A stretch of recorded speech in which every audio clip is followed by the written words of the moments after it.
Todavía recuerdo el ruido de la puerta automática del banco al abrirse, ese chirrido metálico que parece hasta una burla. Era una mañana bochornosa en San Juan del Río, el cielo cargado de lluvia, y yo fui caminando despacio por la acera porque mi rodilla ya no sigue mi paso como antes. Sostenía mi sobre pardo con ambas manos, igual que sostenía a mis hijos cuando eran pequeños, con cuidado y miedo de que se cayeran. Entré respirando hondo, ajustándome el borde de mi falda de algodón. La blusa que yo misma había remendado la noche anterior todavía tenía el aroma del jabón Sote, ese rosa fuerte que casi toda casa de aquí usa. Pero, a decir verdad, yo ya entré en ese banco sabiendo que me iban a mirar de arriba abajo.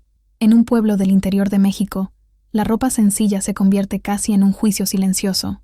Lo que no imaginaba era la forma en que me iban a tratar, como si hubiera entrado allí por error. El gerente, sentado con ese aire de quien manda en la avenida principal, levantó los ojos lentamente, me midió de pies a cabeza y esbozó una sonrisa de lado. No era una sonrisa, era desdén, de esas que una reconoce desde niña, de esas que ya me he tragado por décadas, desde los tiempos en que tomaba autobuses viejos para entregar costuras en el centro. Y fue en ese instante, en esa mirada que me atravesó como un cuchillo sin punta, que algo dentro de mí comenzó a sospechar que ese día no iba a ser solo una ida al banco.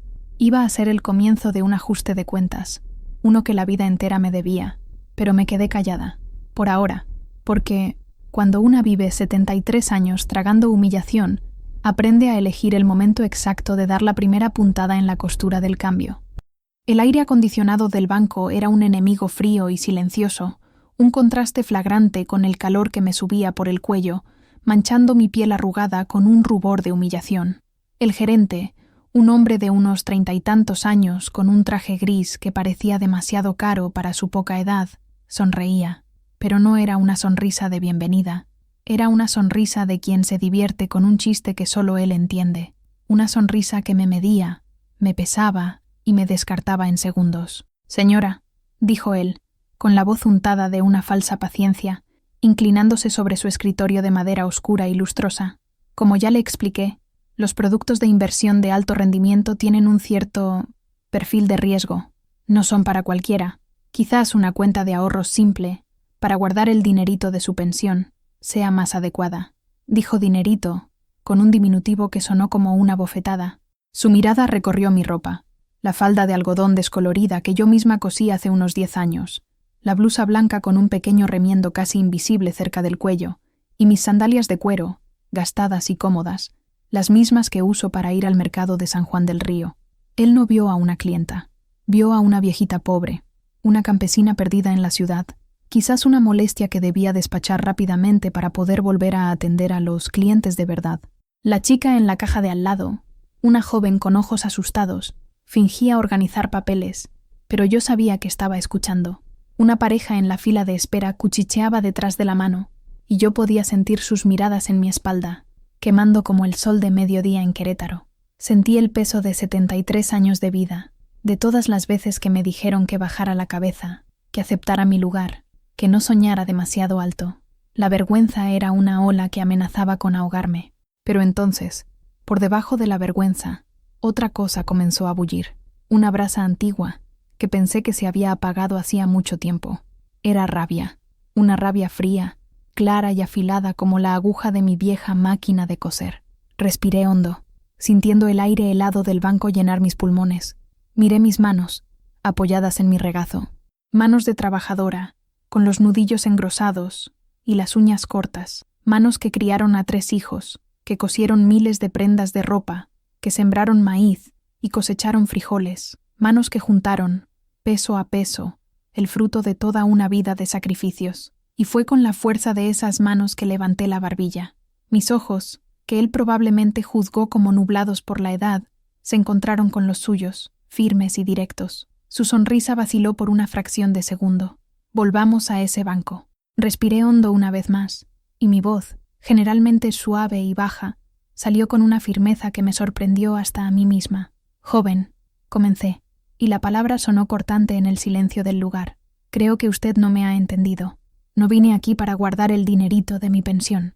Hice una pausa, dejando que el aire se volviera aún más denso. «Vine a invertir, y la cantidad exacta, Si usted insiste en saberla antes de juzgarme por mi falda, es de 285.000 pesos. El silencio que siguió no fue solo la ausencia de sonido, fue una entidad, pesada, espesa, palpable. La sonrisa del gerente desapareció como si nunca hubiera existido, reemplazada por una máscara de incredulidad y pánico. La chica de la caja dejó de fingir y abrió los ojos como platos. La pareja en la fila dejó de cuchichear. Todas las miradas estaban sobre mí, pero ahora no eran de lástima ni de burla, eran de puro asombro, y en ese momento ya no era la viejita invisible. Yo era Elvira Ramírez, y mi historia apenas comenzaba a ser contada. Mi nombre es Elvira Ramírez. Nací y crecí aquí, en los alrededores de San Juan del Río, en una época en que el polvo del camino era más familiar que el asfalto, y el canto de los gallos era el único despertador que conocíamos. Tengo 73 años, pero mis recuerdos más antiguos huelen a tierra mojada y al calor del sol en la espalda. Soy hija de Inés y Mateo Ramírez, campesinos de corazón y oficio. Mi padre, Mateo, era un hombre de pocas palabras y manos callosas. Él conversaba con la tierra, sabía el momento exacto de sembrar el maíz, sintiendo la humedad en el aire. Sabía cuándo el frijol estaba listo para la cosecha solo por el color de las hojas. Me enseñó que la paciencia era la mayor virtud de un agricultor. La tierra no tiene prisa, Elvirita, decía, mientras me mostraba cómo ahuecar el suelo alrededor de un brote de maíz. Ella sabe el tiempo de todo. Nosotros solo tenemos que aprender a esperar y a trabajar. Mi madre, Inés, era la fuerza silenciosa de nuestra casa. Mientras mi padre cuidaba de la milpa, ella cuidaba de nosotros y de la casa de adobe que mi abuelo construyó con sus propias manos. Era una maestra en hacer mucho con poco. El frijol de la cosecha se transformaba en sopas, guisos y relleno para las tortillas que hacía todos los días, antes de que saliera el sol. El olor de la masa de maíz cocinándose en el comal es el olor de mi infancia. Fue con ella que aprendí el arte que me sostendría toda la vida, la costura. Mamá no tenía una máquina. Todo se hacía a mano. Remendaba la ropa de mi padre con una habilidad que hacía que la tela rota pareciera más fuerte que antes. Bordaba flores de colores en las blusas sencillas que usábamos, transformando algodón barato en algo especial. Yo me sentaba a su lado, durante horas, observando sus dedos ágiles danzar con la aguja y el hilo. Cada puntada tiene que ser firme, mija, me enseñaba, con su voz suave. Una puntada débil puede hacer que toda la costura se deshaga. La vida es así también. Nuestras acciones, nuestras decisiones, son las puntadas que cosen nuestro destino. Hazlas con fuerza y con intención. No entendía la profundidad de esas palabras en ese entonces, pero quedaron grabadas en mí.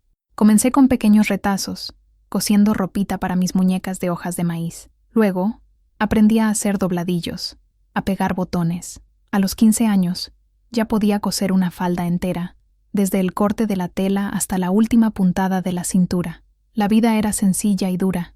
No teníamos lujos. Nuestros zapatos eran para ir a la iglesia los domingos.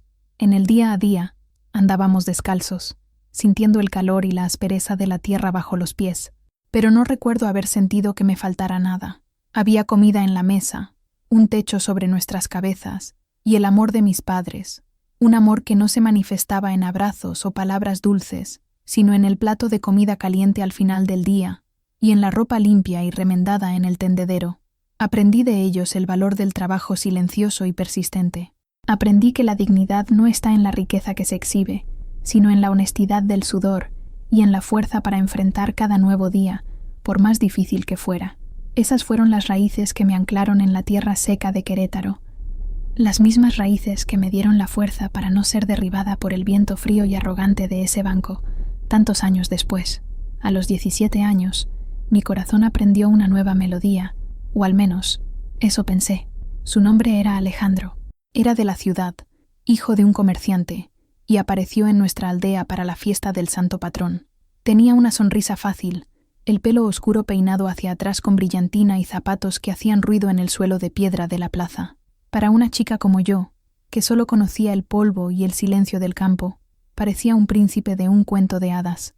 Me vio cerca del puesto de tamales, ayudando a mi madre. Sus ojos brillaron de una manera que me hizo sentir como si fuera la única persona en medio de la multitud ruidosa. Se acercó, compró 2 tamales de dulce y me ofreció uno. Mi cara ardió de vergüenza y emoción. Comenzamos a conversar. Él hablaba de la ciudad, de los coches, del cine, de las luces. Yo hablaba de la cosecha, de las estrellas que parecían tan cercanas en el cielo del campo. Éramos de mundos diferentes, y quizás fue eso lo que nos atrajo, lo exótico, lo desconocido.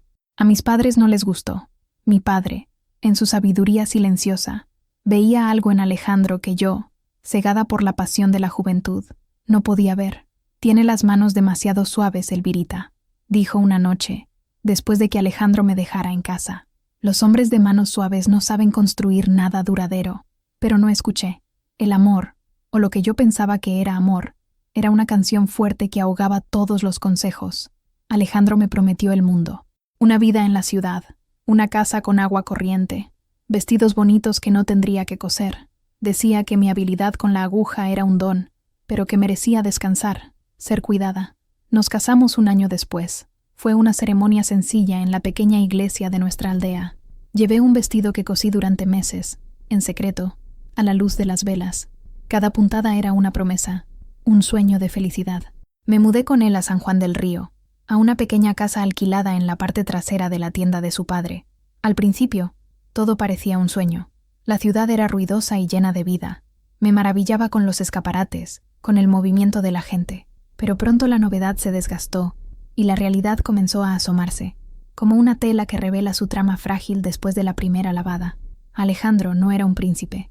Era un hombre al que le gustaba más la idea de tener una esposa de campo, sencilla y obediente, que la realidad de construir una vida juntos. Las promesas de una vida de descanso se transformaron en órdenes. Quería la casa impecable, la comida en la mesa a la hora exacta, la ropa lavada y planchada. Mi don para la costura, que antes elogiaba, ahora se usaba para reparar sus camisas y la ropa de sus amigos, sin un gracias a cambio. Los zapatos ruidosos que antes me encantaban, ahora anunciaban su llegada tarde en la noche, con olor a alcohol y a un perfume de mujer que no era el mío.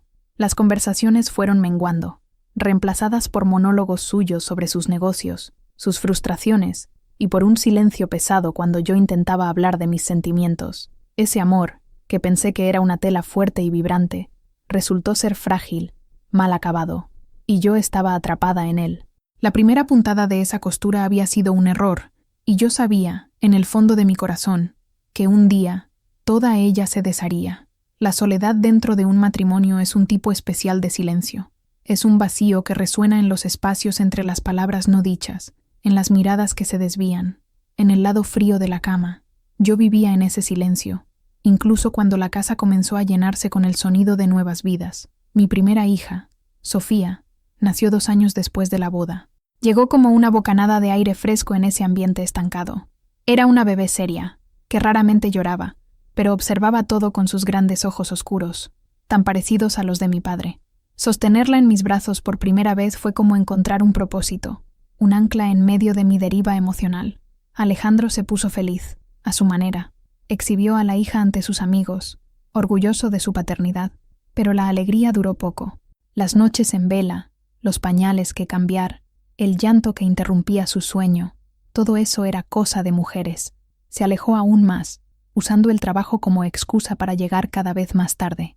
3 años después, llegó Javier. A diferencia de su hermana, Javier era un soñador desde la cuna. Se reía al techo, se encantaba con las sombras en la pared, lloraba con la misma intensidad con la que se carcajeaba.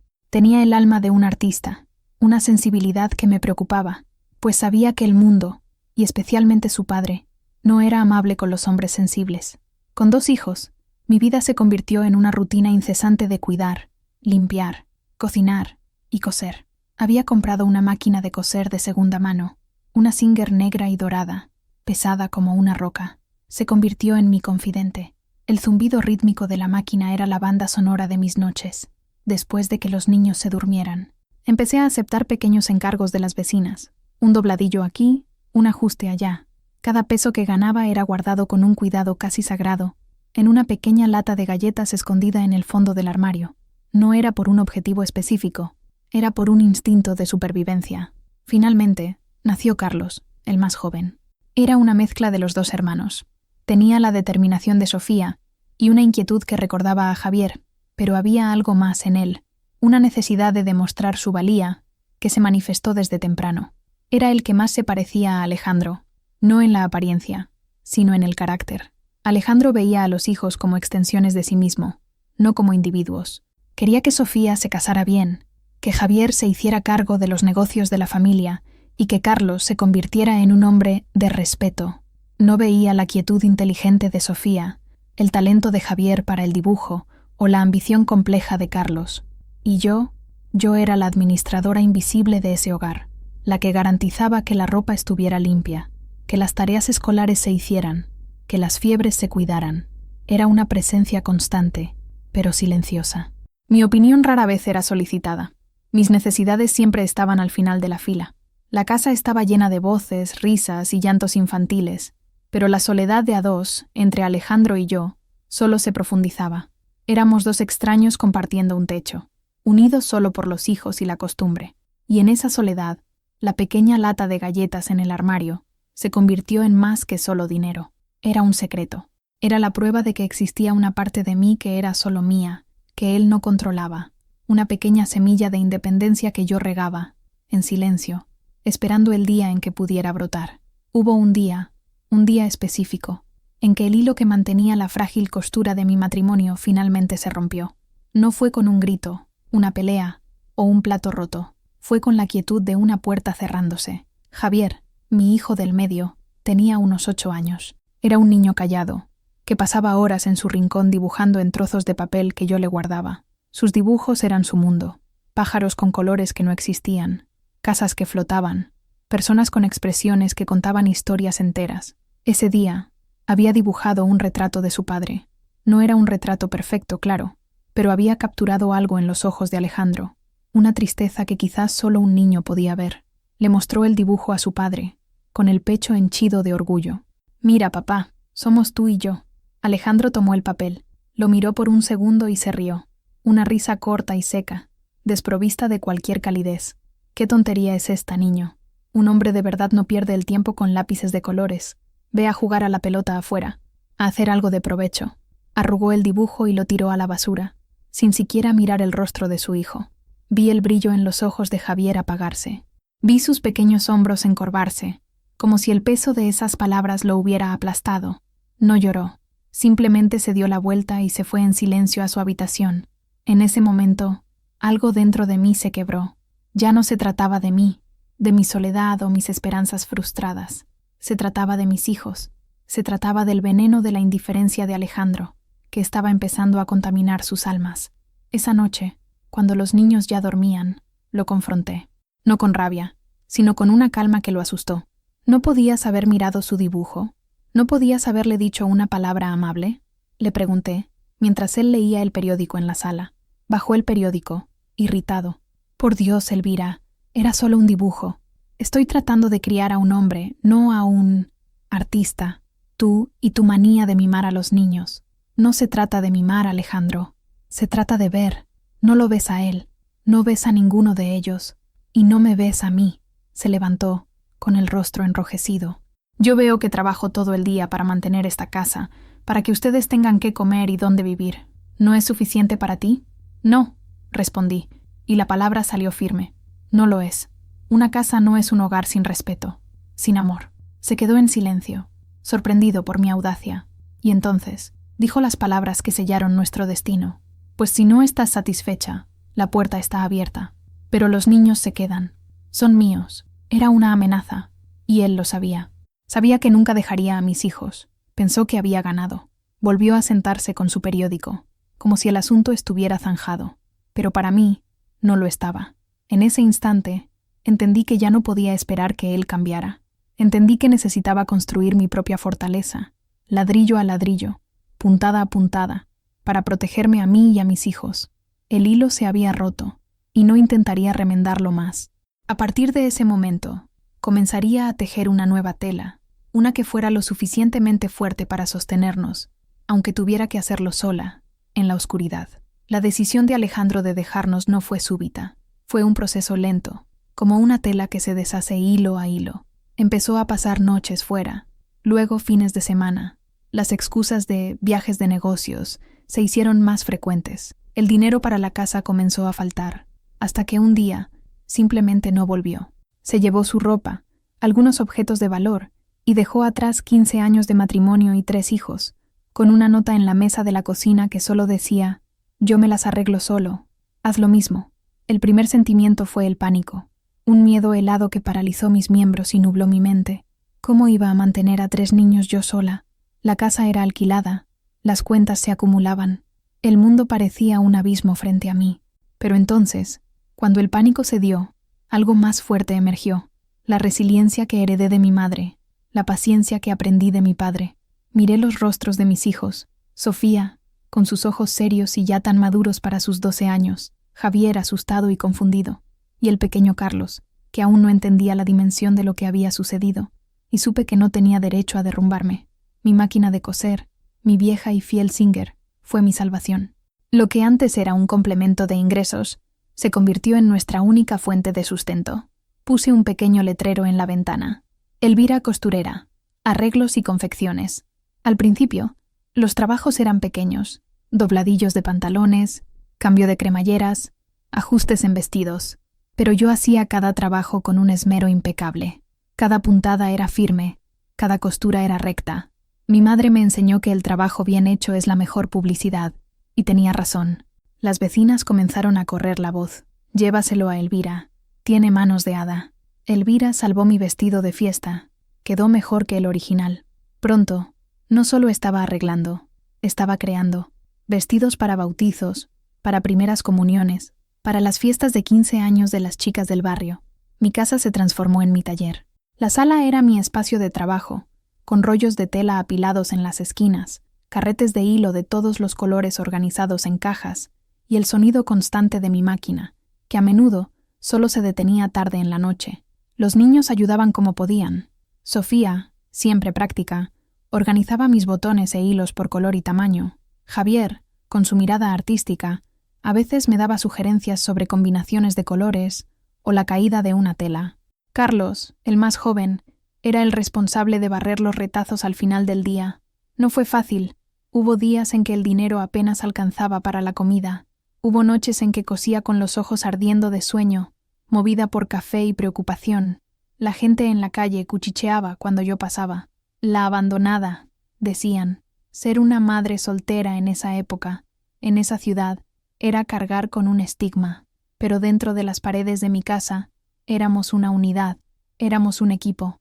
El sonido de mi máquina de coser ya no era un sonido de soledad, era el sonido de nuestra supervivencia, de nuestra lucha.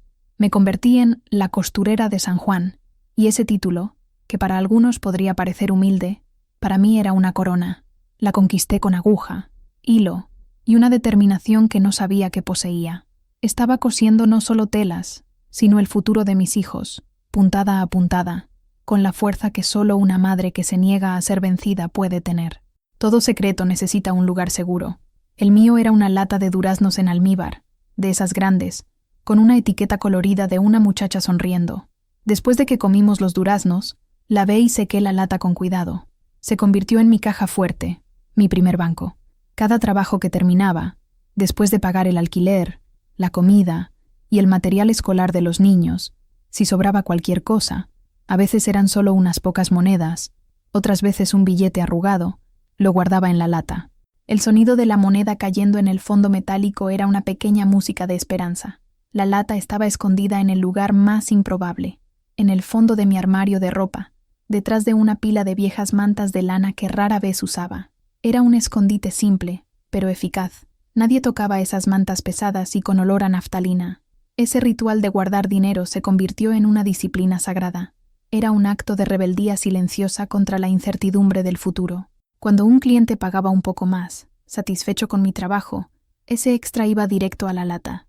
Cuando lograba ahorrar en la compra de telas, comprando en grandes cantidades, la diferencia iba a la lata. Cuando remendaba nuestra propia ropa en lugar de comprar nueva, el dinero que se habría gastado iba a la lata. Era un sacrificio. Significaba decir no a muchas cosas. Significaba que mis hijos rara vez tenían juguetes nuevos o los zapatos de moda. Sofía, comprensiva, nunca se quejaba. Javier vivía en su propio mundo y no parecía importarle. Carlos, sin embargo, lo sentía más. Veía a los otros niños con sus bicicletas y balones de fútbol nuevos, y yo veía la envidia en sus ojos. «Mamá, ¿por qué no podemos tener una televisión a color como la de Miguel?», preguntó una vez. Mi corazón se encogió. Me arrodillé frente a él y le expliqué de la manera más simple que pude. Hijo mío, ahora estamos sembrando. Estamos cuidando nuestras semillas. Un día, si somos pacientes y trabajadores, tendremos una cosecha. Y entonces, podremos comprar no solo una televisión, sino muchas otras cosas. Pero primero, necesitamos asegurarnos de que nuestras raíces estén fuertes. No lo entendió completamente, pero aceptó. Los niños sabían, instintivamente, que estábamos en una batalla y que cada centavo contaba. Con el paso de los años, la lata empezó a pesar. La abría de vez en cuando, por la noche, cuando todos dormían. Vaciaba los billetes y monedas en mi cama y los contaba, uno por uno. Apilaba las monedas, alisaba los billetes viejos. Era más que dinero. Era tiempo. Eran horas de sueño perdidas. Eran vestidos de novia. Eran arreglos de última hora. Era la prueba física de mi esfuerzo, de mi perseverancia. Esa lata de duraznos era mi póliza de seguro contra el desamparo. Era la promesa de que, pasara lo que pasara, tendría algo en lo que apoyarme. Era el secreto que me daba fuerzas para despertar cada mañana y encender mi vieja Singer, sabiendo que cada puntada que cosía no era solo para el presente, sino también para un futuro que yo estaba, lentamente y en secreto, construyendo para nosotros. El tiempo, como un río, corre sin que nos demos cuenta, y cuando miramos, el paisaje ha cambiado por completo. Mis hijos, que antes eran pequeños brotes que necesitaban cuidado constante, se convirtieron en árboles jóvenes, cada uno con sus propias ramas apuntando en direcciones diferentes. Sofía, mi primogénita, siempre fue la roca, pragmática y responsable. Terminó la escuela y pronto consiguió un trabajo como secretaria en una oficina de contabilidad. No tenía grandes sueños de volar lejos. Su mayor deseo era tener estabilidad, seguridad, algo que nunca tuvimos en la infancia. Se casó joven con un buen hombre, un mecánico llamado Héctor, y se mudó a una casa al otro lado de la ciudad. Me llamaba todos los días, venía a visitarme los domingos, y siempre traía algo, un pan dulce, un poco de fruta. Se preocupaba por mí, quizás demasiado, siempre insistiendo en que bajara el ritmo. Javier, mi soñador, siguió el camino que su padre tanto despreció. Transformó su amor por el dibujo en una profesión. Con mucho esfuerzo, consiguió una beca para estudiar artes en la Ciudad de México. Verlo partir fue una mezcla de orgullo y dolor. Sabía que San Juan del Río era demasiado pequeño para sus sueños. Se convirtió en diseñador gráfico, trabajando para revistas y agencias de publicidad. Sus visitas eran más raras, pero sus cartas y llamadas telefónicas eran largas y llenas de descripciones sobre el mundo vibrante en el que vivía. Veía la belleza en todo, pero parecía tener cierta dificultad para lidiar con las realidades prácticas de la vida. El dinero en sus manos parecía evaporarse, y Carlos, mi hijo menor, era el más complejo. Heredó la ambición de Alejandro, pero sin su displicencia. Carlos estaba decidido a tener éxito, a borrar cualquier vestigio de nuestro origen humilde. Se graduó en administración y entró en el negocio inmobiliario. Era inteligente, encantador y a veces un poco implacable en sus negocios. Compró un coche caro, vestía ropa de marca y frecuentaba los mejores restaurantes de la ciudad. Me amaba, lo sé, pero había una distancia entre nosotros. Era como si se avergonzara de nuestro pasado, de mi casa sencilla, de mis manos callosas. Me daba dinero a veces, pero no era un regalo. Parecía más una transacción, como si estuviera pagando para aliviar su propia conciencia. Los amaba a todos por igual, con todas sus diferencias y defectos, pero veía cómo los caminos que eligieron los moldearon. Sofía buscaba la seguridad que le faltó, Javier buscaba la belleza que lo salvó, y Carlos buscaba el estatus que creía que lo protegería de la humillación. Mientras ellos construían sus vidas, yo continué en mi pequeña casa. Con mi fiel máquina de coser, me convertí en abuela. Los hijos de Sofía, Ana y Mateo, llenaban mi casa de alegría los fines de semana. Eran la prueba de que nuestra cosecha, a pesar de todo, había sido buena. Pero con la casa más silenciosa durante la semana, la soledad a veces llamaba a la puerta, y la lata de duraznos, ahora reemplazada por una caja de metal más segura, continuaba siendo mi compañera secreta, un testimonio de una vida de trabajo que mis propios hijos no conocían en toda su extensión. Veían a la madre, a la abuela, a la costurera. No veían a la mujer que había construido, en silencio, su propia y pequeña fortuna. La vejez no llega de golpe, viene en susurros. Un crujido en la rodilla al levantarse, la necesidad de buscar las gafas para enhebrar la aguja, un cansancio que se instala en los huesos al final del día. Durante mucho tiempo, ignoré esos susurros. Siempre había una costura más que terminar, un dobladillo más que hacer. Pero un día, el susurro se convirtió en un grito. Fue una tarde de martes. El sol de Querétaro entraba por la ventana, iluminando las partículas de polvo que danzaban en el aire. Estaba terminando un vestido de novia, un trabajo delicado, lleno de pequeñas perlas que cosía una a una. Me levanté para buscar un vaso de agua, y de repente, el mundo giró. Las paredes de mi sala parecieron inclinarse. El suelo subió a mi encuentro. Sentí un mareo abrumador, como si estuviera en un carrusel descontrolado. Logré agarrarme a la mesa antes de caer, mi corazón latiendo desbocado en el pecho. Me quedé allí, jadeando, esperando que la sala dejara de girar. Duró solo unos segundos, pero me dejó con un miedo profundo, un miedo que no sentía desde los primeros días después de que Alejandro me dejara. Era el miedo a mi propia fragilidad. En ese momento, oí golpes en la puerta. Era mi vecina y amiga de toda la vida, doña Carmen, una mujer viuda, enérgica y con una lengua tan afilada como mis agujas, pero con un corazón del tamaño del mundo. «Elvira, vine a ver si no quieres un poco del mole que hice», dijo, entrando con una pequeña olla en las manos. Su voz se detuvo cuando vio mi rostro. «Mujer, ¿qué te pasó? Estás pálida como un fantasma». No pude ocultarlo. Le conté sobre el mareo. Me hizo sentar. Me trajo el vaso de agua y se quedó abanicándome con un trozo de cartón. «Esto no es bueno, Elvira», dijo con el ceño fruncido de preocupación. «Ya no puedes hacértela fuerte todo el tiempo. Tienes que ir al médico. Y tienes que empezar a pensar en ti misma y en organizar tus cosas». La palabra organizar pesó en el aire. Ambas sabíamos lo que significaba. A nuestra edad, organizar las cosas era un eufemismo para prepararse para lo inevitable. «Tus hijos», continuó, más suavemente, «¿saben sobre, ya sabes, tus ahorros?» Negué con la cabeza. Nadie lo sabía, ni siquiera Sofía, con quien tenía más intimidad. Era mi secreto, mi escudo. Tenía miedo de lo que pasaría si lo supieran. Miedo de que Carlos lo viera como una oportunidad de negocio, que Javier pidiera prestado para algún proyecto artístico destinado al fracaso, que Sofía se preocupara aún más. Pues tienes que decírselo, o al menos tienes que poner ese dinero en un lugar seguro.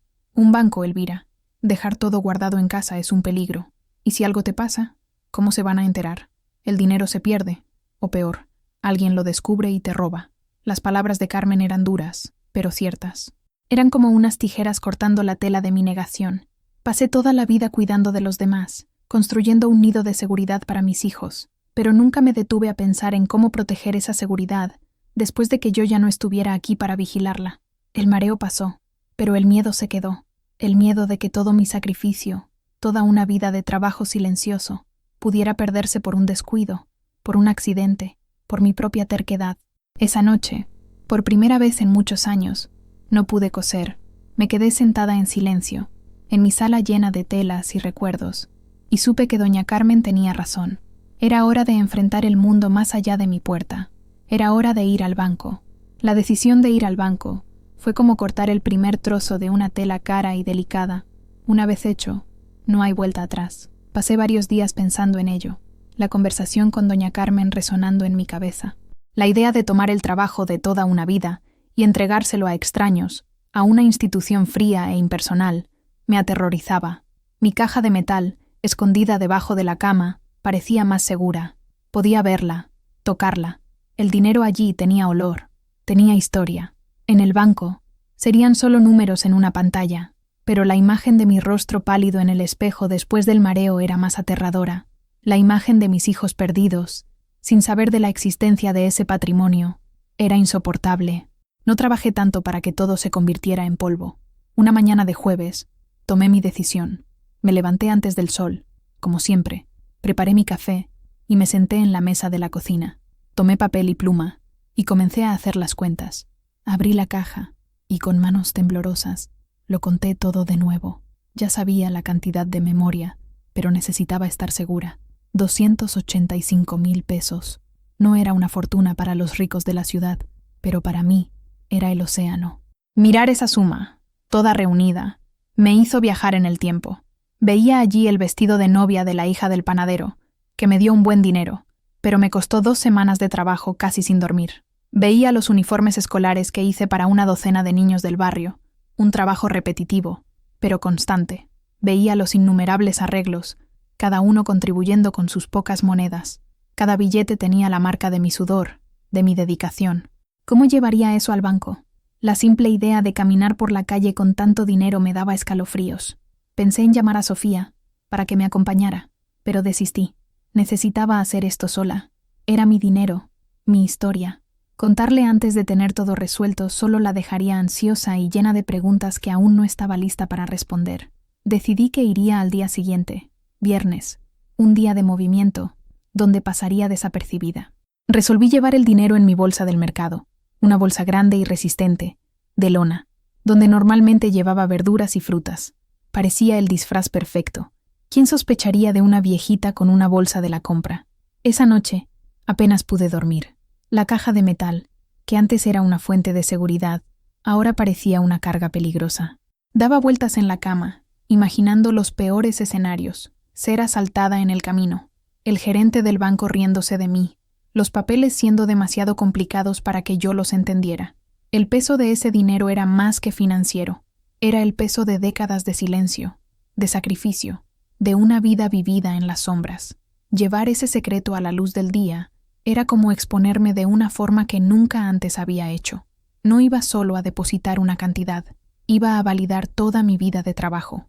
Y, en el fondo, tenía un miedo terrible de que el mundo, representado por ese banco, mirara mi vida y la considerara insignificante. La mañana del viernes amaneció nublada, lo cual fue un alivio. El sol fuerte de Querétaro siempre me ha parecido demasiado revelador, como un foco que expone todas las imperfecciones. El cielo gris combinaba con mi aprensión. Me vestí como de costumbre, mi falda de algodón, la blusa blanca remendada, mis sandalias gastadas. No pensé en arreglarme de forma diferente. Era mi ropa de trabajo, mi piel.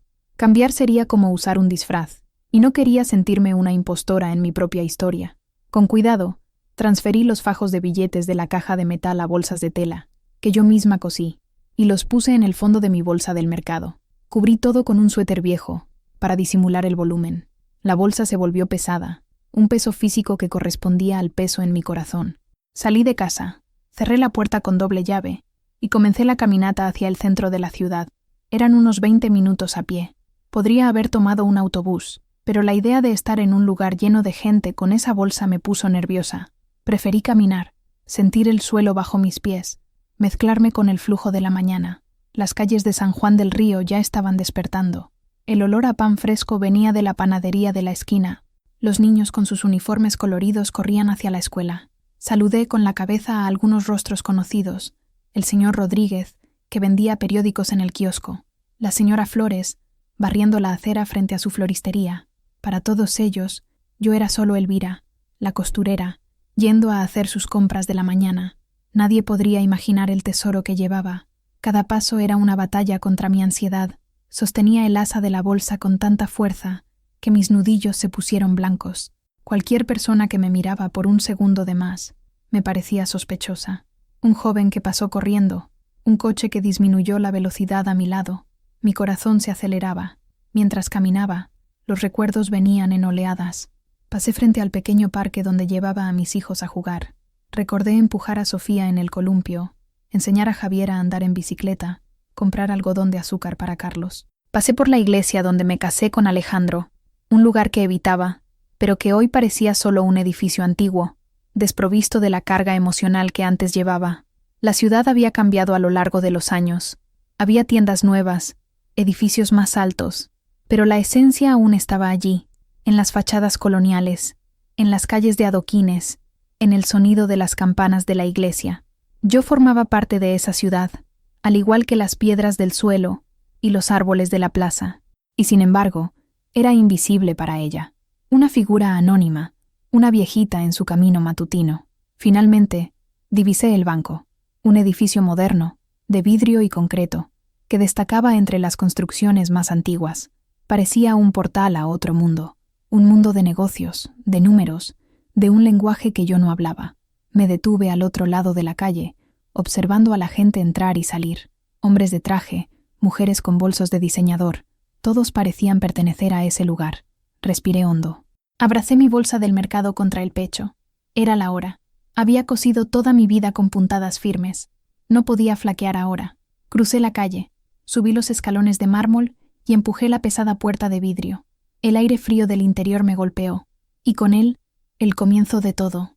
El interior del banco era como otro país, silencioso, excepto por el zumbido bajo del aire acondicionado y el suave tecleo de los teclados. El suelo de mármol pulido reflejaba las luces fluorescentes del techo, creando un brillo frío e impersonal. El olor era a papel nuevo y a algún producto de limpieza con aroma a limón. Me sentí inmediatamente fuera de lugar. Mis sandalias de cuero parecieron hacer un ruido inadecuado en el suelo inmaculado. La gente en la fila, bien vestida e impaciente, me lanzó miradas rápidas y desinteresadas. Yo era una mancha borrosa en el rabillo de sus ojos, una pieza que no encajaba en el rompecabezas. Fui hacia una joven detrás de un mostrador con el letrero Información. «Buenos días, señorita», dije, con la voz un poco más baja de lo que pretendía. «Me gustaría hablar con alguien sobre abrir una cuenta y hacer una inversión». La chica me miró, con una sonrisa profesional y vacía en los labios. «Claro, señora. El gerente de cuentas, el señor Ricardo Vargas, puede atenderla. Por favor, siéntese allí y espere a que la llamen». Señaló una fila de sillas de plástico incómodas. Me senté en el borde de una de ellas, colocando mi pesada bolsa del mercado en el suelo, entre los pies, protegiéndola con mis piernas. La espera pareció una eternidad. Observé el movimiento del banco. Vi a personas depositando cheques, pagando cuentas, conversando en voz baja con los empleados. Todo parecía tan normal, pero para mí, cada minuto aumentaba la bola de nerviosismo en mi estómago. Finalmente, un hombre alto y delgado, con un traje gris impecable y el pelo peinado con gel, apareció en una puerta de vidrio esmerilado. «¿Elvira Ramírez?», llamó, sin siquiera mirar en mi dirección, leyendo el nombre en una tablilla. «Soy yo», respondí, levantándome con un poco de dificultad. Me miró por primera vez, y fue ahí donde todo comenzó. Su mirada no fue neutra. Me recorrió de arriba abajo, desde mi pelo blanco recogido en un moño simple hasta las puntas gastadas de mis sandalias. Una ceja se arqueó mínimamente, y una comisura de su boca se curvó en una sonrisa casi imperceptible. Una sonrisa que no era de simpatía, sino de superioridad. «Por aquí, por favor», dijo, con un tono que rozaba la condescendencia. Me guió hasta su escritorio, una gran pieza de madera oscura y brillante.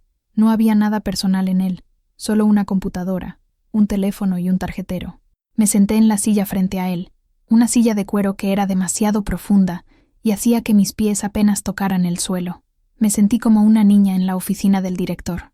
«Entonces», comenzó, juntando las yemas de los dedos y mirándome por encima de ellos. «La señorita de la recepción me dijo que usted quiere... ¿invertir?». Pronunció la palabra «invertir», como si fuera un término extranjero y complicado, que yo seguramente no entendería. Asentí, con la boca seca. «Sí. Tengo unos ahorros y me gustaría saber las opciones. Algo seguro, que rinda un poco». Tomó un bolígrafo y lo golpeó suavemente contra el escritorio, con la mirada fija en mí. «Entiendo. ¿Y de qué tipo de ahorros estamos hablando, señora Ramírez? ¿Usted tiene alguna pensión, una pequeña ayuda de los hijos?» La forma en que hizo la pregunta, el tono que usó, dejó claro que ya me había metido en una caja. La de la viejita con unos centavos, que probablemente quería abrir una cuenta para recibir la jubilación del gobierno. No me estaba viendo como una cliente potencial. Me estaba viendo como una pérdida de tiempo. Y fue esa actitud, ese juicio frío e inmediato, lo que encendió la primera chispa de la brasa que estaba dormida dentro de mí. Lo que siguió fue una de las conversaciones más humillantes de mi vida. El señor Ricardo Vargas no estaba interesado en escucharme. Estaba interesado en despacharme. «Mire, señora», continuó, con un suspiro que apenas intentó disimular. «Nuestros productos de inversión, como fondos de acciones o bonos del gobierno, requieren un conocimiento mínimo del mercado financiero y, francamente, un capital inicial que...». Hizo una pausa, buscando la palabra correcta para no sonar demasiado ofensivo, pero fallando miserablemente, que justifique la operación. Su mirada se posó brevemente en mi bolsa del mercado en el suelo. Prácticamente podía oír sus pensamientos. «¿Qué puede tener ahí? ¿Unas verduras y el dinero para el pan? Entiendo que sea complicado», respondí, tratando de mantener la calma. Por eso vine a buscar orientación. Pensé que ese era su trabajo. Forzó una sonrisa. Y lo es. Y mi orientación, basándome en su perfil, dijo la palabra perfil, como si fuera un diagnóstico médico, es que usted no se arriesgue. Lo mejor sería una cuenta de ahorros. Es simple, segura. Usted puede sacar el dinero cuando lo necesite para el mercado o para las medicinas. Cada palabra era un pequeño corte.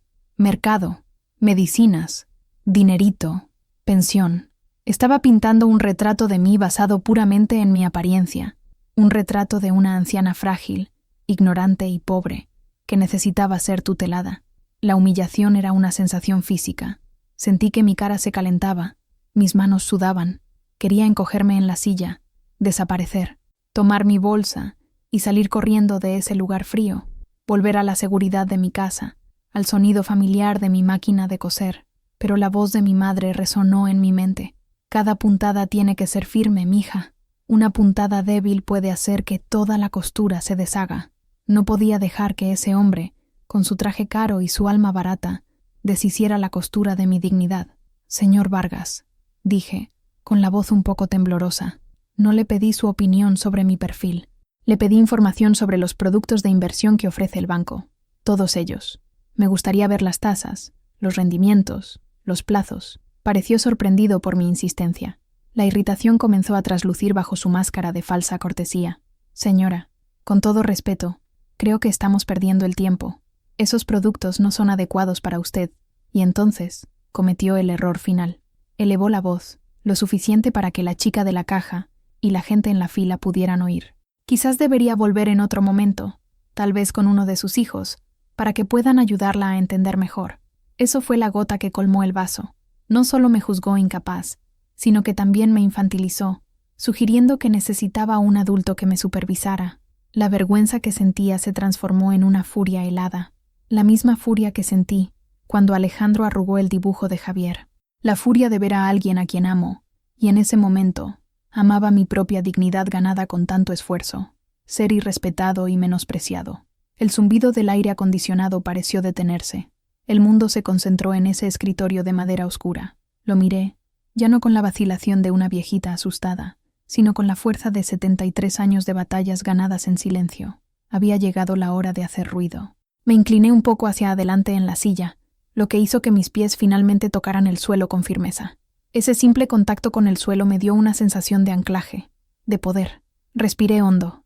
Una vez, el aire frío del banco pareció despejar mi mente, dejando solo claridad y determinación. Joven, comencé, y el tratamiento deliberadamente informal pareció desarmarlo. Su expresión de superioridad vaciló. Voy a decir esto solo una vez más. No vine aquí a abrir una cuenta de ahorros para guardar las monedas para mis medicinas. Hice una pausa. El silencio en la sucursal era casi total. Las conversaciones paralelas habían cesado. Los tecleos se detuvieron. Tenía una audiencia. Vine aquí para hacer una inversión. Soy una mujer de 73 años, señor Vargas. Sé muy bien el valor de mi dinero, porque cada centavo de él fue ganado con el sudor de mi frente y con el trabajo de mis manos. Miré mis propias manos, posadas sobre la bolsa en mi regazo, y luego lo miré de nuevo a él, directamente a los ojos. Así que, si usted no tiene tiempo o interés en presentarme los productos de su banco, lo entiendo perfectamente, pero en ese caso, le pido la amabilidad de llamar a su superior, al gerente general. Quizás él tenga interés en administrar una nueva aplicación de... Hice una pausa dramática, saboreando el momento. 285,000 pesos. Las palabras flotaron en el aire, cargadas de peso. El rostro de Ricardo Vargas pasó por una transformación fascinante. Primero, la incredulidad. Parpadeó, como si no hubiera oído bien. Luego, el shock. Su boca se abrió ligeramente. A continuación, la comprensión, seguida de cerca por el pánico. El color desapareció de su rostro, dejándolo con una palidez casi enfermiza. Tragó saliva, y el sonido fue audible en el silencio mortal de la sucursal. La chica de la caja, a la que había visto desviar la mirada antes, ahora me miraba con los ojos desorbitados, la mano cubriendo su boca. La pareja en la fila se miró, boquiabierta. El guardia de seguridad cerca de la puerta, que antes parecía aburrido, ahora estaba erguido y atento. El señor Vargas intentó hablar, pero las palabras no salieron. Balbuceó algo ininteligible. Perdón, señora. Yo creo que hubo un malentendido. logró decir finalmente, con la voz una octava más alta que antes. No, respondí, con una calma que no sabía que poseía. No hubo ningún malentendido. Usted me entendió perfectamente. Usted miró mi ropa y asumió que era pobre e ignorante. Me trató con desdén y me humilló frente a todos. Mi voz no era alta, pero cada palabra era clara y cortante. Y ahora, continué, me gustaría hablar con el gerente general. Por favor. Ricardo Vargas se levantó de su silla tan rápido que casi derribó el vaso de agua sobre el escritorio. Sí, señora. Claro, señora. Un momento, por favor. Prácticamente corrió hacia una puerta más grande al fondo de la sucursal, desapareciendo adentro. Permanecí sentada, con la postura erguida, el corazón todavía latiendo fuerte, pero ahora con adrenalina, no con miedo. Sentí todas las miradas sobre mí, pero ya no me quemaban. Eran miradas de asombro, de respeto, quizás incluso de admiración. En ese momento, en esa sucursal fría e impersonal, ya no era invisible. Había usado la única arma que poseía, la verdad de mi trabajo, traducida en números, y había ganado una batalla que ni siquiera sabía que estaba a punto de librar. El silencio que se instaló fue el sonido de mi victoria. Tardó menos de 1 minuto. La puerta del fondo se abrió y de allí salió Ricardo Vargas, seguido por un hombre mayor, de pelo canoso y una expresión preocupada en el rostro. Era el gerente general, el señor Montes. El señor Montes se acercó a mi mesa con pasos rápidos y la mano extendida. Señora Ramírez, soy Armando Montes, el gerente general de la sucursal. Por favor, discúlpeme. Hubo un terrible malentendido. Ricardo es un empleado nuevo. Todavía está en entrenamiento. Lanzó una mirada fulminante al joven, que estaba parado detrás de él, pálido y encogido. No estreché su mano extendida. Simplemente lo miré. Señor Montes, la juventud de su empleado no justifica su falta de educación y su prejuicio. El gerente general se tragó la excusa. Usted tiene toda la razón. Absoluta. En nombre del banco, le pido mis más sinceras disculpas por el trato inaceptable que recibió. Se giró hacia Vargas. Ricardo, discúlpate con la señora Ramírez. Ricardo Vargas dio un paso adelante, con la mirada fija en el suelo. Señora, discúlpeme. Yo me equivoqué.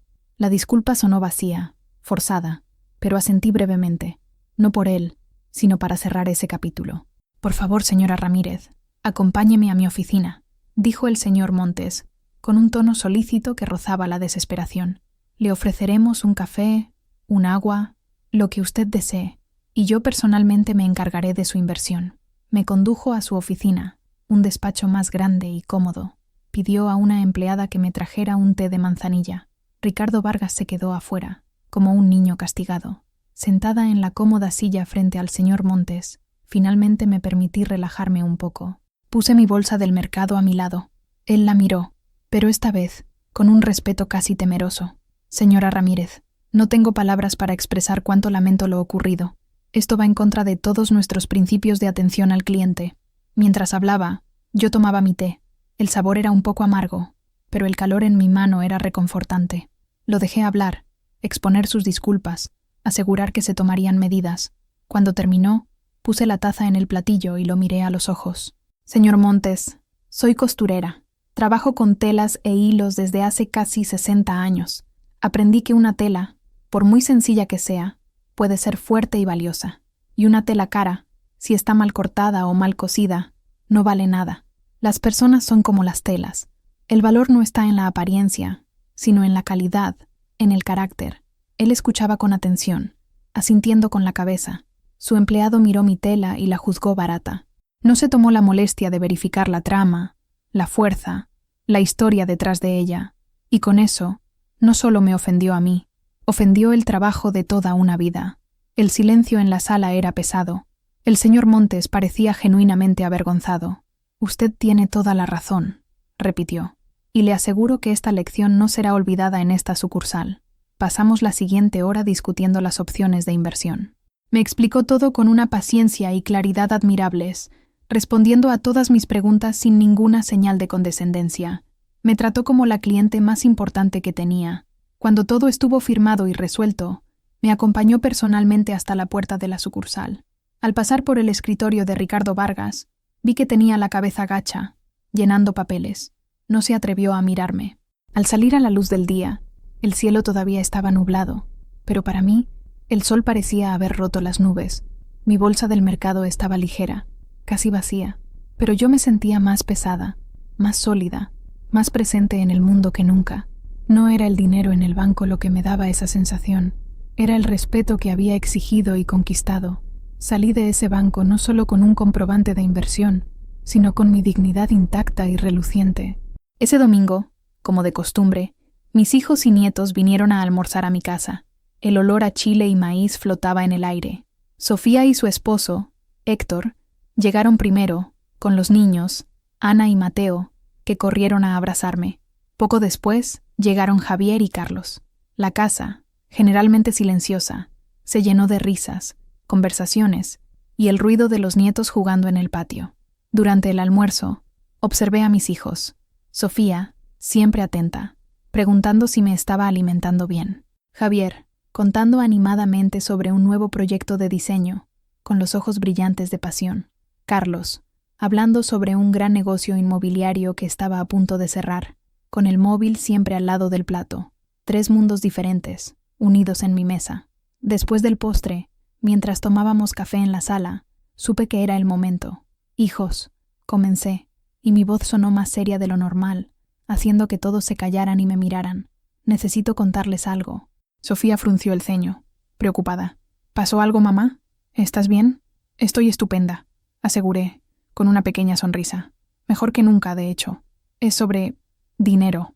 La palabra dinero cambió la atmósfera de la sala. Carlos se acomodó en su silla, de repente más interesado. Javier pareció un poco incómodo, como siempre le pasaba cuando el tema era finanzas. Sofía me miró con cautela. Les conté. Empecé por el principio. Hablé de la lata de duraznos, de cómo guardaba cada peso que sobraba desde que su padre se fue. Hablé de las noches en vela, cosiendo para poder pagar las cuentas y aún así guardar un poco. Hablé del miedo, de la incertidumbre y de la determinación de construir una red de seguridad para ellos, para nosotros. Y entonces les conté sobre la visita al médico, el mareo, la decisión de organizar mis finanzas. Y finalmente les conté la historia de lo que pasó en el banco. Describí al gerente, sus palabras, su sonrisa de desdén. Describí la humillación y describí cómo lo puse en su lugar. Cuando terminé, un profundo silencio se instaló en la sala. Sofía tenía lágrimas en los ojos. Se levantó, vino hacia mí y tomó mis manos. «Mamá, ¿por qué nunca nos lo contaste? Podríamos haber ayudado». «Lo sé, hija mía, pero esa era mi batalla. Necesitaba saber que podía hacerlo sola, y lo logré». Javier estaba pálido. Me miraba con una expresión que nunca había visto antes, una mezcla de admiración y vergüenza. «Yo no tenía idea, mamá, de todo lo que pasaste. Siempre he estado tan en mi propio mundo». Carlos fue el último en hablar. Estaba callado, lo cual era raro en él.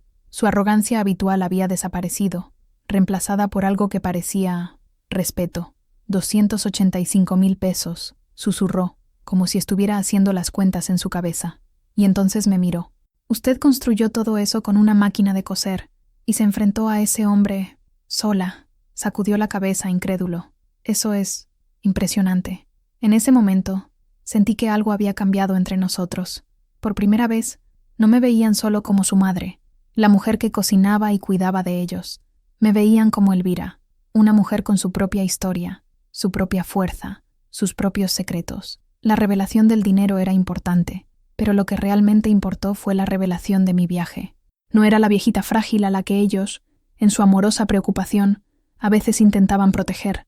Era la roca sobre la cual se había construido nuestra familia, y ese domingo, finalmente entendieron cuán profunda y sólida era esa fundación.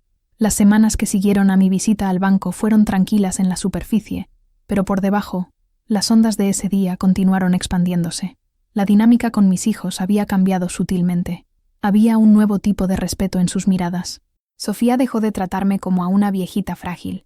Todavía se preocupaba, pero sus preguntas cambiaron de «¿Estás segura de que puede, mamá?», a «¿Cómo quiere hacerlo, mamá?». Empezó a pedirme consejo, no solo sobre los hijos, sino sobre sus propias finanzas, sobre la vida. Javier me llamaba con más frecuencia. Ya no hablaba solo de sus proyectos, preguntaba por mi día, por mi trabajo. Una vez, me dijo por teléfono con la voz entrecortada: «Mamá, eres la persona más fuerte que conozco. Quiero ser más como tú». Esas palabras fueron un regalo más grande que cualquier dinero. El cambio en Carlos fue el más sorprendente. Empezó a visitarme durante la semana, no solo en los almuerzos de domingo. Se sentaba en mi cocina mientras yo preparaba la cena y conversaba. De verdad, preguntaba por los clientes, por las telas. Un día, trajo a un cliente suyo, un arquitecto rico que necesitaba cortinas a medida para su nueva casa. «Nadie hará un trabajo mejor que mi madre», dijo Carlos, con un orgullo genuino.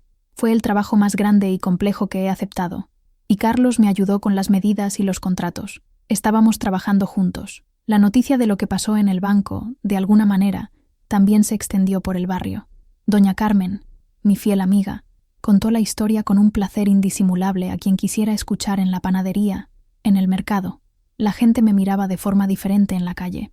Los cuchicheos ya no eran de lástima, sino de admiración. Me convertí en una especie de leyenda local, la costurera que le cayó la boca al gerente del banco.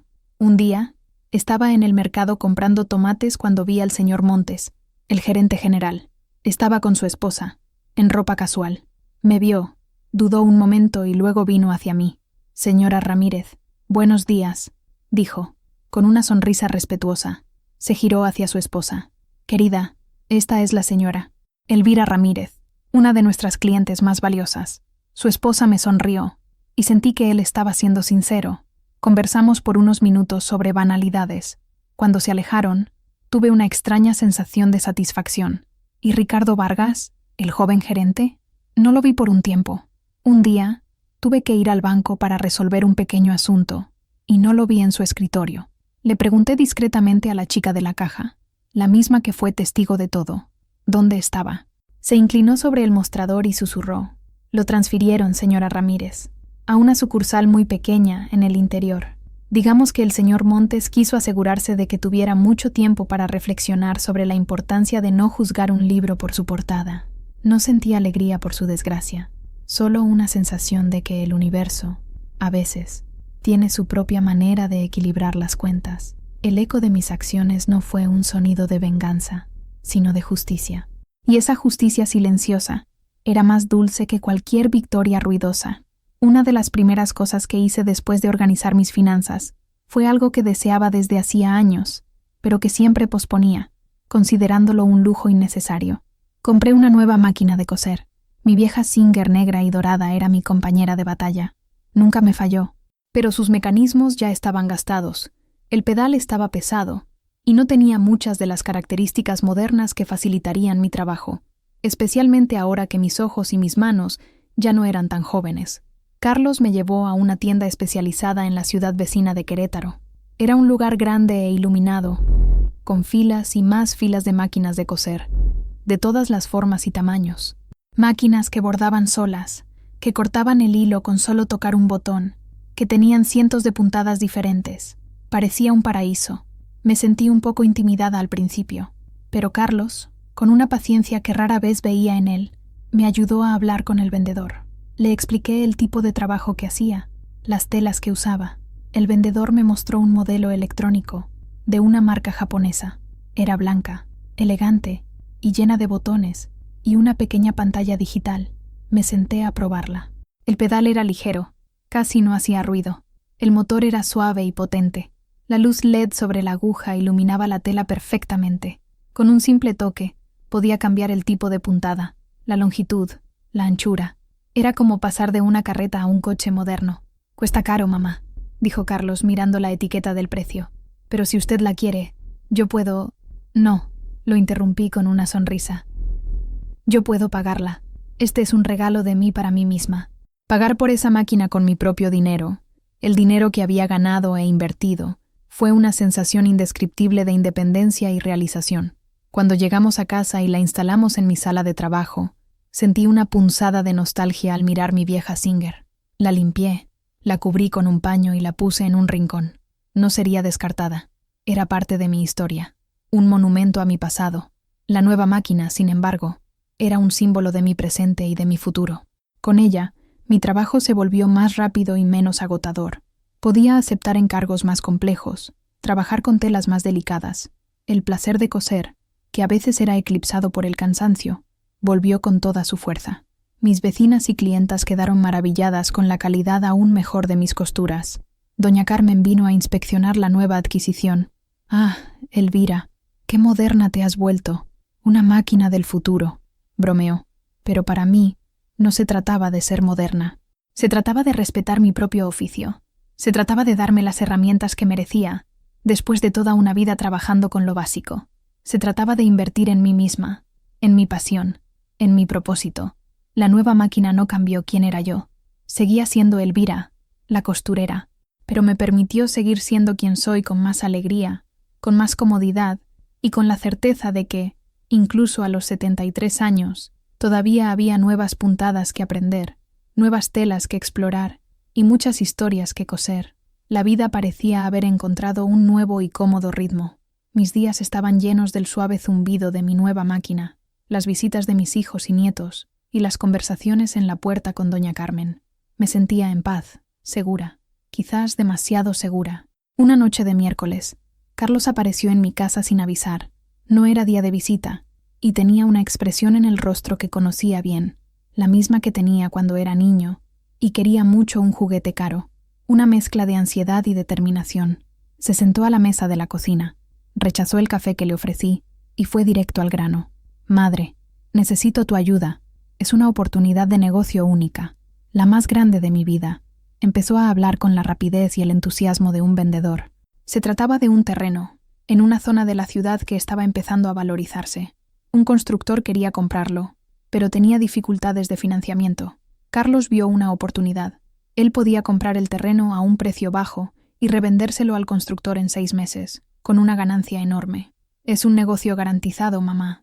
El contrato de reventa ya está prácticamente acordado. Es dinero seguro». Escuché en silencio, observándolo. Estaba emocionado, con los ojos brillantes, pero había algo en su prisa, en su manera de enfatizar la palabra «garantizado», que me dejó inquieta. «¿Y cuál es el problema?», le pregunté. Dudó. «El problema es el capital. Necesito una cantidad alta para dar la entrada y asegurar el negocio. Ya conseguí una parte. Vendí mi coche. Pedí un préstamo. Pero todavía falta». Y entonces llegó la petición. «Madre, necesito 100.000 pesos. Prestados. Te los devuelvo todos en 6 meses, con intereses, lo que tú quieras. Es el empujón que necesito para cambiar de vida, para finalmente llegar a donde siempre he querido. 100.000 pesos. Era una parte significativa de mi inversión. Mi corazón se hundió. No era por el dinero en sí, era por la petición, era por la forma en que veía mis ahorros. No como el resultado de una vida de sacrificio, sino como un recurso disponible para apalancar sus ambiciones. «Carlos, hijo mío, eso es mucho dinero. Y tú mismo lo has dicho. Los negocios tienen riesgos», dije con cuidado. No, madre. Ya te lo dije, está garantizado», insistió, la impaciencia tiñendo su voz. «Usted tiene el dinero ahí, parado en el banco. Conmigo. Rendirá mucho más. Es bueno para los dos. Piénsalo. Usted me ayuda. Y yo finalmente puedo darte la vida que mereces. Una casa mejor. Viajes». Sus palabras, que debían ser persuasivas, tuvieron el efecto contrario. Me mostraron que, a pesar de nuestro reciente acercamiento, todavía no entendía. No entendía que mi casa sencilla era mi palacio, que la vida que yo merecía era la que ya tenía, conquistada con mi propio esfuerzo. Le pedí un tiempo para pensar. Se fue frustrado, casi enojado por mi vacilación. Esa noche no dormí. Me quedé sentada en mi sala, en la oscuridad, el silencio de la casa amplificando el tumulto en mi corazón. Decir no a mi hijo sería terrible, pero decir sí a algo que mi instinto me decía que era peligroso, eso podría destruir todo lo que había construido. Esa petición era más que una prueba para mis finanzas, era una prueba para mi nueva fuerza, para mi recién descubierta capacidad de poner mi seguridad y mi paz en primer lugar. Pasé los 2 días siguientes en un estado de angustia. La petición de Carlos pesaba sobre mí como una nube de tormenta. Llamé a Sofía y a Javier, sin entrar en detalles, solo para oír sus voces. Conversé con doña Carmen, quien, con su practicidad habitual, me dijo: «Amiga, el corazón de madre es tonto, pero la cabeza tiene que ser lista. Si huele a problema, probablemente lo es». El sábado por la mañana, llamé a Carlos y le pedí que viniera a conversar. Llegó rápidamente, con la esperanza estampada en el rostro. Nos sentamos de nuevo en la mesa de la cocina. Esta vez, serví el café. Sostuve la taza caliente entre mis manos, buscando valor. Hijo mío, comencé, mirándolo a los ojos para que viera la seriedad y el amor detrás de mis palabras. He pensado mucho en tu petición. Sé cuánto significa este negocio para ti. Se inclinó hacia adelante ansioso. Entonces, ¿me vas a ayudar? Respiré hondo. No, Carlos, no voy a prestarte el dinero. La decepción en su rostro fue como un golpe físico para mí.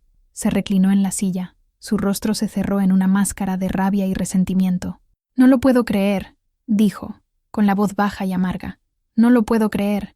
Después de todo, ¿prefieres dejar el dinero en el banco que ayudar a tu propio hijo a tener éxito? No se trata de no querer ayudarte. Se trata de cómo ayudar, respondí, con la voz firme, a pesar del nudo en mi garganta. Ese dinero, Carlos, no es un tesoro que encontré. Es mi vida. Es cada noche mal dormida, cada vestido de fiesta, cada dobladillo de pantalón. Es mi seguridad. Es mi paz de espíritu para el resto de mis días. Continué, antes de que pudiera interrumpirme. Te he ayudado toda la vida. Te di educación, comida, un hogar. Te enseñé el valor del trabajo. Lo que me estás pidiendo ahora no es ayuda, es un atajo. Y yo aprendí, de la manera más difícil, que los atajos en la vida generalmente nos llevan al lugar equivocado. Eso es ridículo. Estás siendo egoísta, explotó levantándose. No, dije, levantándome también, enfrentándolo. Estoy siendo madre. Una madre que te ama lo suficiente como para decir no. Si tu negocio es tan bueno y tan seguro, encontrarás otra manera de financiarlo. Una manera que no implique arriesgar la seguridad de tu madre anciana. Si quieres ser un gran hombre de negocios, Carlos, aprende a construir tu imperio con tus propias herramientas, no con las mías. Las palabras fueron duras, y cada una de ellas me dolió, pero eran la verdad. Se quedó allí, de pie, con el pecho subiendo y bajando de rabia. No tenía argumentos, solo furia. Está bien, dijo con voz fría. Está bien, ya entendí. No te necesito. Se dio la vuelta y salió, dando un portazo. El sonido de la puerta al cerrarse resonó en la casa silenciosa. Me senté de nuevo, con las manos temblorosas, el corazón roto. Decir no había sido lo más difícil que había hecho como madre, pero en el fondo, sabía que había sido lo correcto. Había protegido no solo mi dinero, sino también a mi hijo de su propia imprudencia. Era una lección dolorosa, para ambos, pero necesaria. Y mientras las lágrimas rodaban por mi rostro, supe que esa decisión, por muy dolorosa que fuera, era la prueba final de mi transformación. Ya no era la mujer que se sacrificaba en silencio, era la matriarca que protegía el futuro de su familia, incluso si eso significaba herir en el presente. Las semanas siguientes estuvieron llenas de un silencio pesado e incómodo. Carlos cumplió su palabra. No me llamó, no respondió a mis mensajes, no apareció para el almuerzo del domingo. Su ausencia era un agujero en nuestra rutina, un lugar vacío en la mesa que dolía ver. Sofía y Javier, al percibir la tensión, intentaron intervenir. Sofía llamó a su hermano, discutió con él. ¿Cómo puedes hacerle esto a mamá? Solo está tratando de protegerte, la oí decir por teléfono. Javier intentó un enfoque más suave, pero Carlos estaba inflexible. Para él, mi no fue una traición. Intenté no dejar que la tristeza me consumiera. Me concentré en mi trabajo. El encargo de las cortinas del arquitecto era inmenso y requería toda mi atención. Me sumergí en las telas, las medidas, el ritmo de la máquina. El trabajo siempre fue mi refugio, y una vez más, me salvó de mí misma. Doña Carmen, como siempre, era mi confidente. Déjalo, Elvira, decía, mientras tomábamos café en mi patio. El orgullo herido de un hombre es como una fiebre. Necesita seguir su curso. Volverá. Cuando la fiebre baje y la razón regrese, se dará cuenta de que tenías razón. Quería creerle, pero el miedo de haber creado una ruptura permanente en nuestra familia me atormentaba. ¿Había sido demasiado dura? ¿Debería haber cedido? Las dudas me asaltaban en las horas silenciosas de la noche. Y entonces llegó la tormenta. No en mi casa, sino en la vida de Carlos. Fue Sofía quien me lo contó. Apareció en mi puerta una noche, con el rostro pálido de preocupación. Madre, es Carlos. El negocio del terreno salió todo mal. Mi corazón se heló. Sofía me explicó que el negocio garantizado de Carlos era en realidad una trampa. El vendedor del terreno era un estafador. El supuesto contrato con el constructor era falso. Carlos había perdido todo lo que invirtió. La venta del coche, el préstamo que pidió en el banco. Estaba endeudado y devastado. Lleva 2 días encerrado en su apartamento. No contesta el teléfono, dijo Sofía, con la voz entrecortada. Tengo tanto miedo, mamá.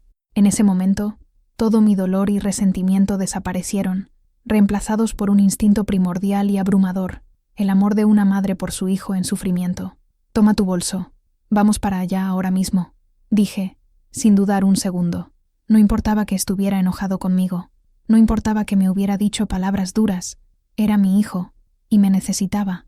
Salimos a la noche, Sofía y yo, para enfrentar la tormenta que se había desatado sobre la vida de mi niño terco y ambicioso.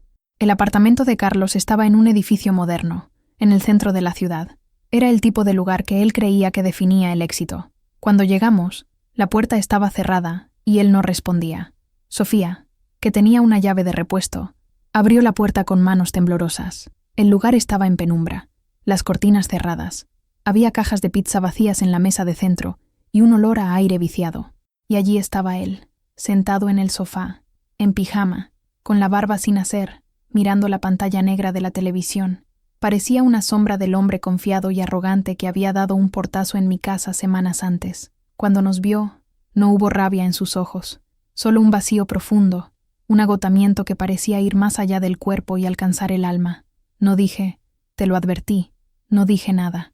Simplemente me acerqué, me senté a su lado en el sofá y lo abracé. Al principio se puso rígido, sorprendido, pero entonces, poco a poco, cedió. Sus hombros comenzaron a temblar y se derrumbó. Lloró como un niño, con la cabeza en mi hombro, el cuerpo sacudido por sollozos de dolor, vergüenza y fracaso. Lo sostuve, acariciando su pelo, susurrando palabras de consuelo, las mismas que usaba cuando se caía y se raspaba la rodilla en la infancia. Sofía se sentó al otro lado, sosteniendo su mano, las lágrimas corriendo silenciosamente por su rostro.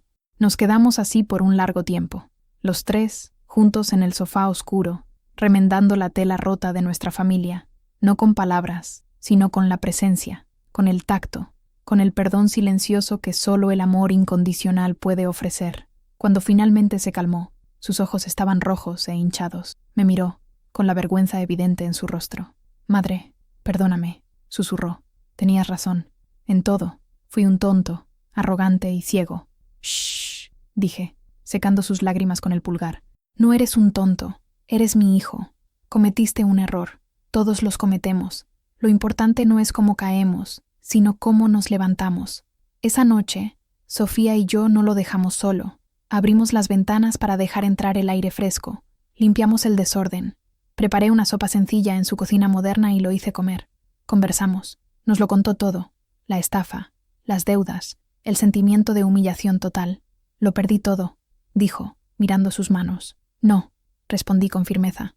No lo perdiste todo. Nos tienes a nosotros. Y eso es lo que importa. El dinero va y viene. Encontraremos una solución. Juntos. Por primera vez en años, vi a mi hijo no como el empresario ambicioso, sino como el niño que era, vulnerable, asustado y necesitando a su madre. Esa noche terrible, paradójicamente, fue la noche en que realmente lo recuperé. Su orgullo se había roto, y en su lugar había espacio para la humildad, para la gratitud, para un nuevo comienzo.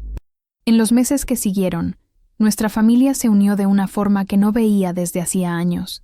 La crisis de Carlos, en lugar de separarnos, nos fortaleció. Con la ayuda de Sofía y su esposo Héctor, que entendía de finanzas, trazamos un plan para que Carlos pagara sus deudas. No fue fácil. Tuvo que vender su apartamento y volver a vivir en un lugar más pequeño y sencillo. Tuvo que dejar de lado el orgullo y aceptar un empleo en una empresa, en lugar de intentar ser su propio jefe. Lo ayudé, claro, pero no con un gran cheque que resolviera todos sus problemas instantáneamente. Eso sería repetir el error. En cambio, lo ayudé con pequeñas cosas. Pagué 1 o 2 facturas en los meses más apretados. Me aseguré de que nunca pasara hambre. Pero, lo más importante, le di mi tiempo y mi apoyo emocional. Le enseñé, en la práctica, lo que aprendí toda la vida: a vivir con menos, a encontrar valor en cosas que el dinero no puede comprar, a reconstruir la vida puntada a puntada, con paciencia y trabajo duro. La transformación en Carlos fue profunda. Se volvió más humilde, más agradecido. Comenzó a valorar a la familia de una forma que nunca antes había hecho. Pasaba los domingos jugando con sus sobrinos en el patio, en lugar de revisar correos de trabajo en el móvil. Él y Javier, que siempre fueron distantes, encontraron un nuevo terreno común, conversando sobre la vida, sobre sueños, sobre los errores que cometieron. Un día, Carlos llegó a mi casa con un pequeño sobre.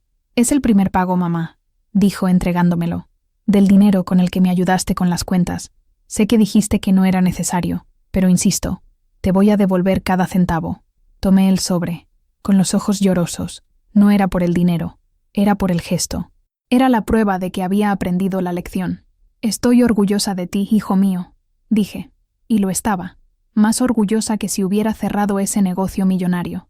Mi inversión en el banco seguía allí, segura, intacta, y me di cuenta de que su verdadero propósito nunca fue darme lujos o comprar cosas. Su propósito era darme paz, la paz de saber que estaba segura, y la paz de poder decir no cuando era necesario, de poder ayudar a mis hijos de la manera correcta, no de la más fácil. Miré alrededor de mi casa sencilla, las fotos de mis hijos y nietos en la estantería, mi nueva máquina de coser esperándome en la sala. Tenía todo lo que necesitaba. Mi padre solía decir que un buen agricultor no se enorgullece del tamaño de su cosecha, sino de la salud de sus plantas. Y mirando a mis hijos, Sofía, Javier y el nuevo Carlos, sentí que, finalmente, después de toda una vida de trabajo, de sembrar en tierra seca y de enfrentar tormentas, mi cosecha era abundante y fuerte. Y esa era la mayor riqueza que podía desear. Pasó casi un año desde el día en que entré en ese banco. La vida se había asentado en un ritmo dulce y predecible. Mi salud estaba bien. El mareo nunca volvió, pero empecé a cuidarme más, a descansar cuando el cuerpo lo pedía. Una tarde de sábado, estaba en mi patio, cuidando mis rosales, cuando vi una figura familiar parada en mi portón. Era un hombre de traje, pero un traje que ya no parecía tan impecable. Era Ricardo Vargas. Mi primer instinto fue de sorpresa, seguido de una punzada de desconfianza. ¿Qué querría allí? Abrió el portón lentamente, como si pidiera permiso para entrar en mi espacio. «¿Señora Ramírez?», dijo, con voz vacilante. «Espero no molestar». «Sí, joven», respondí, enderezando la espalda y limpiándome las manos de tierra en mi delantal. Parecía más delgado, y había ojeras bajo sus ojos. El aire de arrogancia había desaparecido por completo, reemplazado por una humildad cansada. «Yo ya no trabajo en el banco», comenzó. «Me despidieron hace unos meses. El traslado no funcionó. Cometí otros errores». Miró al suelo. Sé que ha pasado tiempo, pero quería pedirle disculpas de nuevo. De verdad, esta vez. Me contó que el día que me atendió fue un punto de inflexión en su vida, pero no de la manera que él esperaba. La humillación que sintió, la reprimenda de su jefe, todo aquello lo forzó a mirarse a sí mismo, y no le gustó lo que vio. Estaba tan obsesionado con ascender en mi carrera, con parecer exitoso, que trataba a las personas como escalones. Juzgaba a todo el mundo por su apariencia. Usted me demostró lo estúpido que era, y lo ciego», continuó, diciendo que ahora trabajaba en un empleo más sencillo, en ventas, y que estaba tratando de reconstruir su vida de una manera más honesta. «No vine a pedir nada», dijo, finalmente mirándome. «Solo necesitaba decir esto. Decirle que usted me enseñó una lección que nunca olvidaré, y agradecérselo». Lo observé en silencio por un momento. Ya no veía al gerente arrogante que me humilló. Veía a un hombre que había caído, que se había perdido y que estaba tratando de encontrar el camino de regreso. No sentí lástima, ni rabia. Sentí una especie de compasión.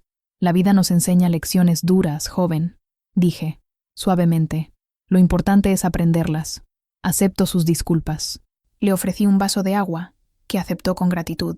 Conversamos por unos minutos más. Me preguntó por mi trabajo, y hablé de mis costuras. Cuando se fue, me agradeció de nuevo y dijo: «Usted es una gran mujer, señora Ramírez». Verlo partir, un hombre transformado por la adversidad, cerró un círculo en mi historia. Ese episodio en el banco no había sido solo sobre mí, había sido sobre él también. Había sido uno de esos momentos en que la vida, de forma misteriosa, usa a una persona para cambiar el curso de otra. Volví a mis rosales, sintiendo el sol de la tarde calentar mi rostro. La venganza, me di cuenta, era un plato que no alimentaba. El perdón, en cambio, nutría el alma, y la mía, en ese momento, se sentía completamente en paz. Hoy, mi vida es como uno de esos bordados que mi madre solía hacer. De cerca, ves las puntadas individuales, algunas de alegría, otras de dolor, algunas de lucha, otras de paz, pero cuando te alejas, ves el diseño completo, una historia compleja, colorida y a su manera, hermosa. Mi casa sigue siendo la misma, pequeña y llena de recuerdos. Mi nueva máquina de coser zumba suavemente en la sala, donde termino una colcha de retazos para mi nieta, Ana. Cada retazo es de una tela que sobró de un trabajo antiguo, cada uno con su propia historia. Mis hijos están bien. Sofía sigue siendo mi puerto seguro. Javier encontró un equilibrio entre su arte y la vida real, y está más feliz que nunca. Y Carlos es mi mayor prueba de que las personas pueden cambiar. Está pagando sus deudas, trabajando duro, y lo más importante, ha encontrado la felicidad no en el estatus, sino en las relaciones, en la familia. Viene a visitarme, y en lugar de hablar de negocios, me ayuda a cuidar el jardín. Aquel día en el banco parece haber ocurrido en otra vida. Fue un momento de ruptura, el sonido del hilo que se rompe para que una nueva costura, más fuerte, pueda comenzar. Aquel día me dio más que seguridad financiera, me dio una voz, me dio el respeto de mis hijos y de mi comunidad, y, lo más importante, me dio el respeto por mí misma. Aprendí que la fuerza no está en no caer nunca, sino en saber levantarse. Aprendí que el valor de una persona no se mide por lo que tiene en el banco, sino por la riqueza que lleva en el corazón y por la dignidad con la que vive su vida. A veces, cuando paso por delante de esa sucursal, veo rostros nuevos, gente nueva con prisa, y sonrío, una sonrisa discreta, solo para mí, porque sé que dentro de esas paredes frías, una pequeña y terca costurera de San Juan del Río dejó su marca, una puntada indeleble en la memoria de ese lugar. Mi historia, la historia de Elvira Ramírez, es sencilla. Es la historia de muchas otras mujeres, de muchas otras personas que son juzgadas por su apariencia, subestimadas por su silencio. Y si te ha enseñado algo, espero que sea esto. Nunca dejes que nadie mida tu valor. Cose tu propia vida con puntadas firmes, con hilos de coraje y con la tela de tu verdad. Aquí está a traducción para o español, mantendo o tomo emotivo e poético do texto original.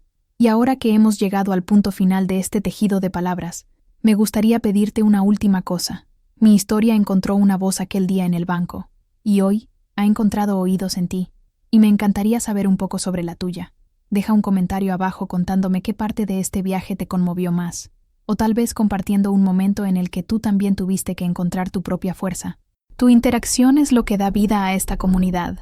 Si esta historia te ha emocionado, por favor, deja tu me gusta para que pueda llegar a más personas, y suscríbete al canal para que podamos seguir tejiendo juntos muchas otras historias como esta. Muchas gracias por escucharme.